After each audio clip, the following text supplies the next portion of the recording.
Hey guys, my name is Tal and welcome back to my channel. If you are new, this channel is all about affordable housing and just providing you with the resources that will help you through the process. So if you're new to the channel, please be sure to watch all my previous videos, just walking you through the different stages of the affordable housing process. Also, make sure you subscribe to the channel, turn on the notifications so you could get notified once new information is posted. So in my last video, I advised that this video will be about unit selection. So I've been receiving a lot of emails, comments regarding how you guys should approach a whole unit selection and just knowing what can you say, what you should not say. So obviously, since I'm unable to answer all the comments and all the emails, I'm doing this video and I trust that it will help you. So the unit selection process will come into play when you submit all your information and it appears that you'll be eligible. At that point is when you're looking to submit your information to the agency for approval. So during that process, and also note that what I'm saying, number one, it's not standard for every developer. That's number one, right? And number two, with COVID, a lot has changed and people are trying to pivot and kind of structure the way they do things. So it's not like what I'm saying may not be the same for every developer you apply for. So before COVID, what typically happens is that, when you are in the process for a unit and they determine your eligibility and it looks like, you'll be eligible and they're up to your log number, what typically happens, and again, it depends on the developer, at that point is when they'll pretty much tell you, okay, it appears that you'll be eligible for a 2-bedroom or a 3-bedroom or what have you, or it appears that you'll be eligible for both. In scenarios that you're eligible for both, some landlords, they allow you to look at the units first. When I did the lease ups, before I sent the files to the agency, I made applicants look at the unit and select which unit they like, right? So in a case, whereas there's some scenarios where it could be the early stage of a lottery, and typically in the early stages of a lottery, there's a wider selection, so you can get to choose. Typically developers show up to 3 units depending on the availability, right? So in my experience, have shown household that if you're eligible for both, I've shown them 2 2-bedrooms, 2 3-bedrooms, or what have you. So in those cases, obviously you'll get to choose which unit you would like to go forward with, and based on your selection, that's the unit number that they will put on your HPD or HDC documents, right? That's how some developers do it. Some developers, they don't allow you to look at the units beforehand, and what they use is a standard placeholder for an available unit. So sometimes you will get your documents to sign the HDC documents and you will see, a unit number and you're like, oh, okay, I guess this is the unit that I'm gonna get. So the first thing to note is, not because that unit number is there, that doesn't lock you in to that unit.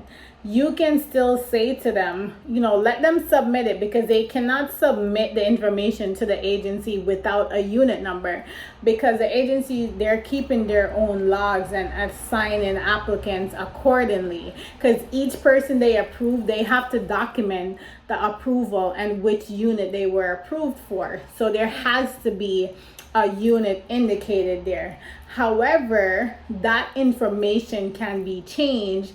The developer would just have to advise the agency hey, this person decided to go with 1B instead of 1A.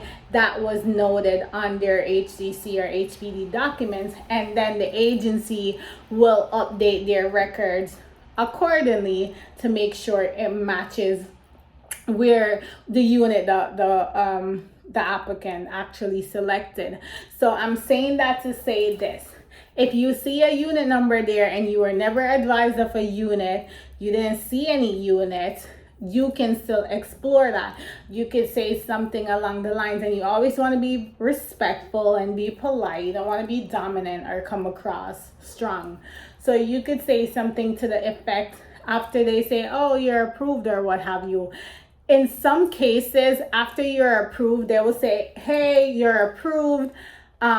This is the only unit we have available. Or they'll say, hey, you're approved. We could bring you in to view the available units, right? So, or they could just not say anything at all, and then you just show up and you're just signing a lease because you saw that apartment number. You're just signing a lease for an apartment that you've never seen. That should never be the case. I don't care if the apartment is $400. Respectfully, for me, in my experience, do not sign a lease until you see the apartment. Yes, lotteries are a tremendous opportunity, particularly low income affordable housing. It's a blessing. However, you still want to be happy and enjoy that blessings, and you still have expectations, and you still require certain things to make your quality of life better. So I repeat, never sign a lease without seeing the unit that they're assigning you to, right? They should give you, if there's multiple units available, by policies in place, they should give you the opportunity to select from the options that are available. It should not just be, it's called steering. Like, they can't just steer you to the unit that they see fit for you. So my recommendation is to have these communications in writing too. Like, when you're exploring the unit, like, send them an email, say, thank you for putting my application together. I'm so glad to hear back that I was approved by HDC. As I was signing the documents, I noticed that you had 1A on the documents.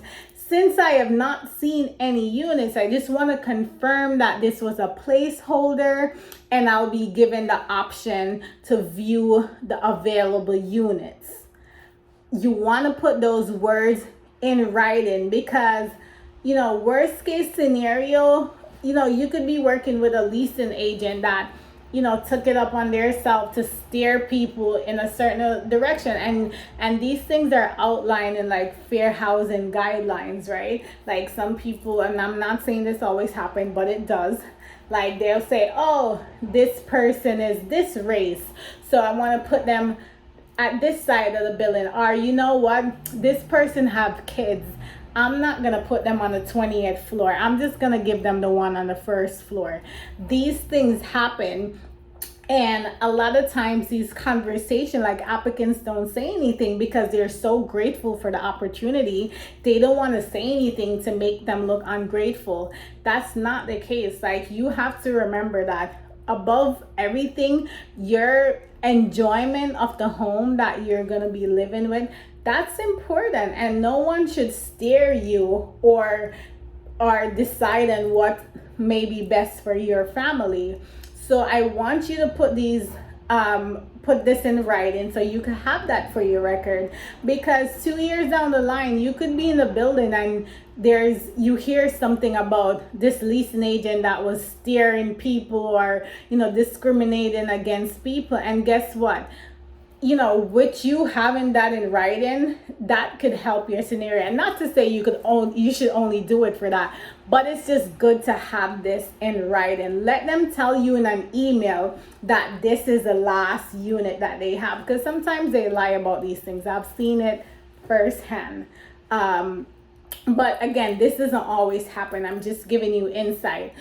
But regardless, while I recommend you do it in an email, if you want to have the conversation, still it's just important that you bring up the conversation and just ask if there are other options available, if you're able to see the unit. Not even if you're able to, because everyone is at liberty to see the unit before they sign a lease.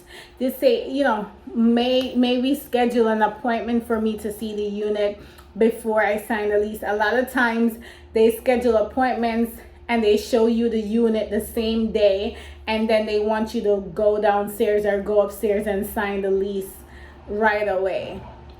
Before you do that, take your time and view the building. They should also give you a tour of the building, and always ask if there are other units available for the AMI that you qualify for. Always ask that before anything. And do not, you can also, if they want to do like a double, whereas you see the unit then you sign, you can also ask, say, hey, is it possible that prior to the lease signing I can come by and visit, I could come by and see the unit so I can make sure, I've made the best decision for myself or my family and I. You can have those conversations. Do not feel pressured. Do not let anyone force a unit on you. The other thing is this: when you're selecting a unit, make sure you can see yourself in that unit, right? I know a lot of people say, oh, I will be fine. This is just a great opportunity. And they just take it just because, right? Make sure you're okay with it. Assess if a unit isn't next to an elevator, would that disrupt your sleep? If a unit is next to the refuse room, would you have concerns about rodents or foot traffic? Assess all of these things and not just be so excited that you forget to look at essential details. Because remember, the minimum lease term is 12 months, right? So you're locked in once you sign that lease agreement, whether 1 or 2 years, you're locked in. And transferring is not an overnight process because it's dependent on availability. So you want to make sure you assess not only the unit, but the environment, the stairwell access, the floor that you're on. All of these things are important. So do a full assessment before you commit to anything. And ask questions. No one should force any unit on you. I want you to not only be eligible for the affordable housing, but I want you to enjoy, and now you're closer to that quality of life that you've been hoping for. So please do your due diligence, ask questions, don't be afraid. You have rights, even as an applicant for low income. Let me just see, I'm trying to think if there's anything else I want to cover. I think that's the basic information though. But yeah, just be happy with the unit size. Make sure you're happy with that. Make sure you're happy with where the unit is facing. I had a property where the unit was by a school, and they were just so excited. The price was just so amazing that they thought they could live with it. And guess what? Not even 3 months later, every single day they were emailing me, sending me videos. Oh, the kids are outside, they're playing instruments, I could hear them, I can't sleep. But I'm like, but the school, like, you saw the school, decide, you chose to move forward. So there's nothing I can do at this point because I didn't hide the school. Like, the school is right there. So even you have to think about a lot of things like that. And you could be viewing an apartment near a school, but it could be the summertime, so kids aren't in school. Like this property, the playground was like right by our building window. So, it could be the summertime, the kids aren't in school, so you didn't hear any noise the day you view the apartment. But you have to know that kids will be back in school and the playground is going to be used. And if the playground is used, even with the double pane windows, you are going to hear kids screaming. So just think about stuff like that and not just be so blown away that you forget about your quality of life. And these are examples. I want you to think about, what's important for you. Even like equipments on the top of a building, assess that. Sometimes you could be near like the water, the cooling tower, and all these different things, and the sound from that could possibly impact you. So those are things that you need to think about as well, and not say, oh, I could live with it, but then every night you're like miserable. I've seen these things over and over, and unfortunately these are not overnight fixed, and you just have to live with it, or you give up your apartment and you pay the surrender fee, and you go through this whole situation that could have been avoided if you have just assessed what you can and cannot live without. Make sure the unit size you're okay with. If you have 3-4 children, say you're getting a 3-bedroom or a 2-bedroom, don't just take it just because, but your children, based on their age, they're gonna outgrow the space in no time, and it's gonna cause you to be unhappy. Some things people could live with, but think about the things that you can't live with even for a year or so. So assess all of those things when you have the opportunity at the initial stage, because anything after the initial stage is not guaranteed. And I've seen so many people having to move out because we couldn't change a unit. We couldn't accommodate their request. Either one, the reason is not legitimate, it doesn't meet any reasonable accommodation, or we just didn't have any availability. So now you have to go through a process where you're searching to qualify for somewhere else, or you just have to live in this situation because at this point you can't do anything else. So those are the things I want you to think about. Make the smart decision when you have the option of selecting units. So these are all perspective, and I hope you guys really tapped into what I'm saying. I hope you understand why I'm saying what I'm saying, because I want you to be happy in your affordable housing. I don't want you to be like, oh my God, what did I do? Another thing, the rent. Make sure you're okay with the rent. The rent is not gonna change. Like, it's not gonna, well, let me correct that. The rent is not gonna be cheaper, right? So someone said, oh, I took an apartment, but I'm wondering if I could ask them to lessen the rent. The rent is what the rent is. And if you're in a rent stabilized building, the increase would be based on the rent guideline board. They're not gonna give you a reduced rent for whatever reason you propose. So just make sure you're happy with your unit choice selection. Make sure you see yourself there at least for a year or two or something, okay?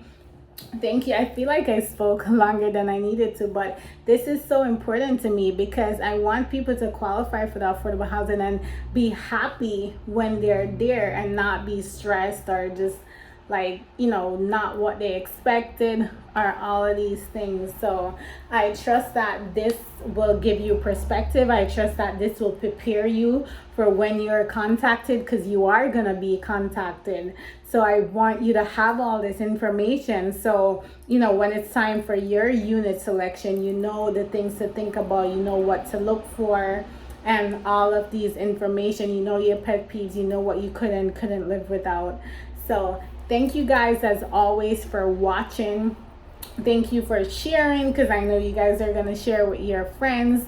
Thank you for all the amazing comments. Thank you for the feedback. If you found this information helpful, give the video a thumbs up, share it with a friend, subscribe to the channel. If you have any questions, leave them in the comment section. I'll be sure to reply as soon as I can. Also, watch my previous videos just telling you the different steps to help you through the affordable housing process. I so greatly appreciate you guys, and I just love the community that we have here. I love the kindness of everyone. Rashida, you're so kind. You always have amazing comments. A lot of people just been telling me how much they look forward to the videos. So I so greatly appreciate y'all. And I hope that this information is a blessing to you. And I hope that you're encouraged. I hope that you know that all things are going to work for your good. I hope you know that your blessing is on the way and you're going to change the dynamics of not only your life, but your family life. You're going to, put your family in an environment where it could improve the quality of their lives. So all things are going to work out. There's just so many great things in store for you guys. So thank you so much for watching. I look forward to responding to your comments, and you have an amazing day. And my next video, I'm going to give you 5 tips of what you should never do during an affordable housing process. So stay tuned for the next video. Have an amazing day.